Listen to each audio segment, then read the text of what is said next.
Hello, আসসালামু আলাইকুম। দাদাবাড়ি agro থেকে আমি সুলতান ভাই বলতেছি। আজকে আপনাদেরকে একটা আকর্ষণ দেখাই। দাদাবাড়ি এগ্রোর আমরা ট্রায়াল বেসিসে কিছু করছি, তার জন্য আপনাদেরকে দেখাই। ছোট্ট একটা পেঁপে গাছে দেখেন কি পরিমাণ ফুল আইছে। দেখেন, এত ছোট্ট একটা গাছে এই পরিমাণ ফুল আসবে আমি ধারণাই করতে পারিনি। দেখেন, আমরা ট্রায়াল বেসিসে 2টা গাছ লাগাইছি, আর 2টা গাছে দেখেন কি পরিমাণ আকর্ষণীয় ফুল। দেখেন, ভরপুর ফুল আইছে। কত ছোট্ট একটা গাছ দেখেন। দেখেন কত ছোট্ট একটা গাছ।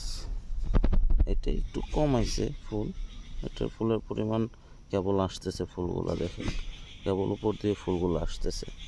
এই ফুল একটু কম আইছে, কিন্তু যে ভরপুর ফুল আসতেছে গাছ। ভালো থাকবেন, সুস্থ থাকবেন। অবশ্যই দাদাবাড়ি এগ্রোর সাথে সাবস্ক্রাইব করে দাদাবাড়ি এগ্রোর সাথে থাকবেন। আসসালামু আলাইকুম।